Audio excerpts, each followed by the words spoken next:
You know, I'm just one bad day away from turning everything upside down. But fortunately, not today because I like you guys and you're awesome. So let's do this.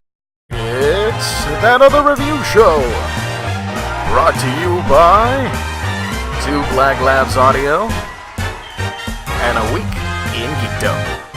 Welcome everybody to another exciting episode, another edition of A Week in Geekdom. This is That Other Review Show, the show where I review stuff just for the hell of it because I want you guys to either read, watch, or do stuff that I think is awesome. I don't rate movies or books or anything with a metric system or letters or any of that sort of thing. I just want you to know if it's good or not. I recently watched The Killing Joke, the adaptation of Bolland and Mr. Alan Moore's seminal DC graphic novel. You've heard about this story. It is one of the most important Batman stories of all time. The Killing Joke, the original Killing Joke, is just a very short story. Basically, the Joker gets out after everybody thought he was locked up in Arkham Asylum. So he sets out to prove once and for all that everybody can have that one bad day, and that is an iconic line from the book and this movie as well. And I gotta say, of course, before I say it, and Batman, of course, has to chase him down once again after some really horrific events happen. And, and I gotta say, as far as adapting a storyline goes, this is pretty damn faithful. Except for the first 30 minutes. Like, seriously. And I don't know if you guys know me, if you've watched all my videos here on YouTube, or if you know me through social media from Facebook and all that stuff, I'm a huge Barbara Gordon fan. She is one of my favorite characters in the DC universe. I love Batgirl. This movie did such a disservice to that character. I am so sorry. While the actual part that they animated, the actual adaptation of The Killing Joke is excellent. It was brilliant.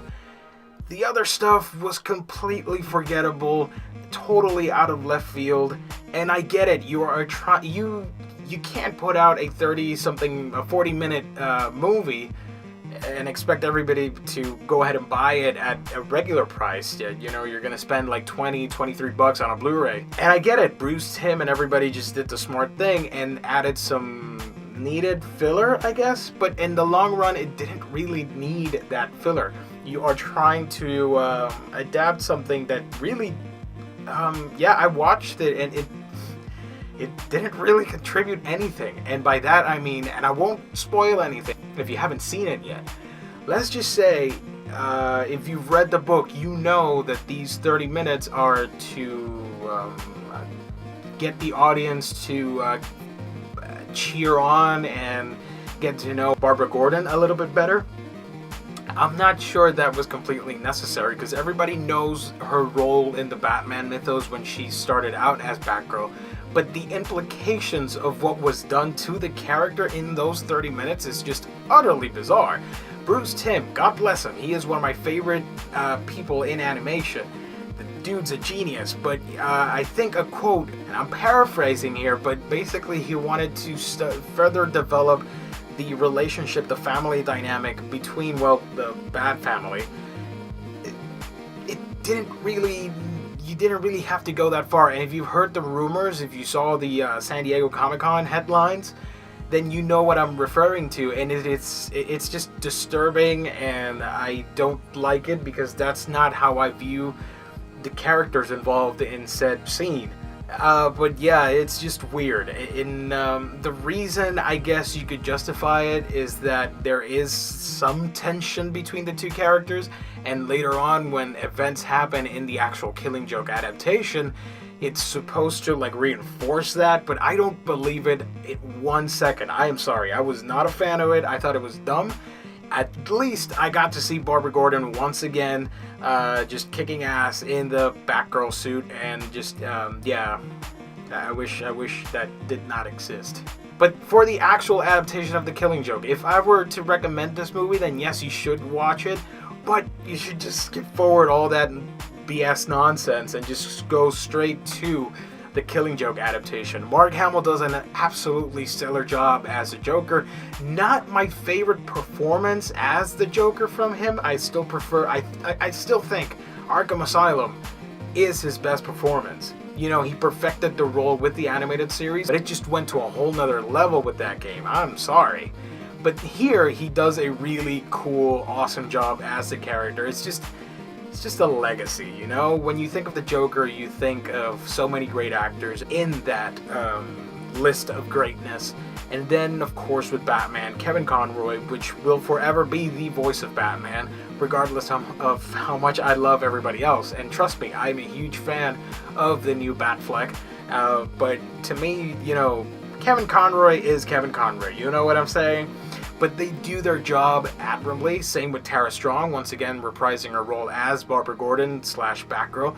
And these guys have absolutely no problem getting back into the world of Gotham and DC superheroes. Which leads me into my one big gripe about this, aside from those horrible, boring-ass 30 minutes. The animation is so boring and it's so visually uninspired. I get it, you're trying to replicate Bolland's amazingly beautiful crafted style.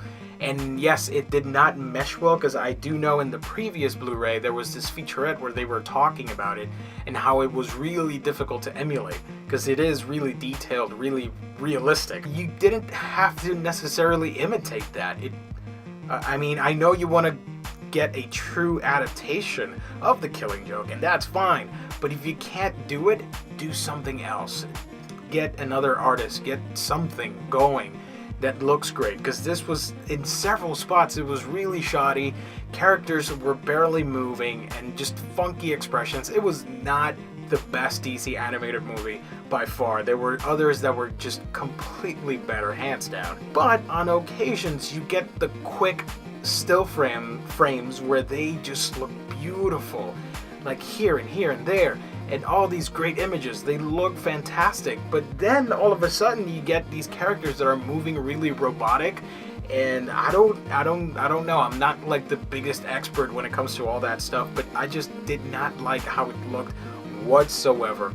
The movie sounds great though. It really sounds fantastic. I did like the flashback scenes. The first one was a little bit shoddy when it came in out of nowhere, but the rest were really well done, especially in that sepia tone. That was really awesome.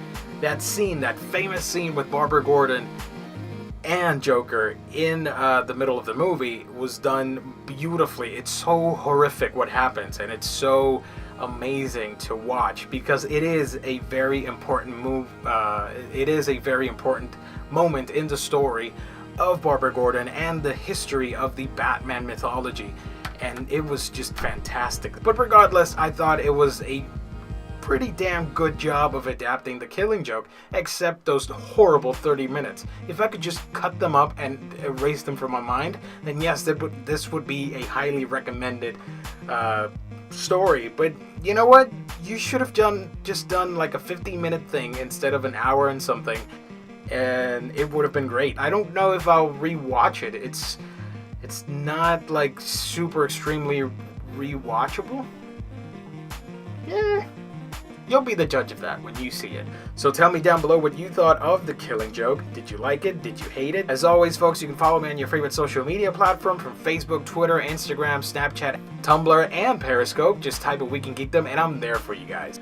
Alright, I gotta go. I got a ton of stuff to read, watch, play, and do. And I will catch you guys on our next installment. Thank you for tuning in to another installment. You can keep the conversation going through your favorite social media platform. You can like and subscribe to our YouTube page, follow us on Twitter, like our fan page on Facebook, and favorite our pics on Instagram. You can also write to us for feedback, suggestions, and such via aweekingeekdom@gmail.com. Until next time,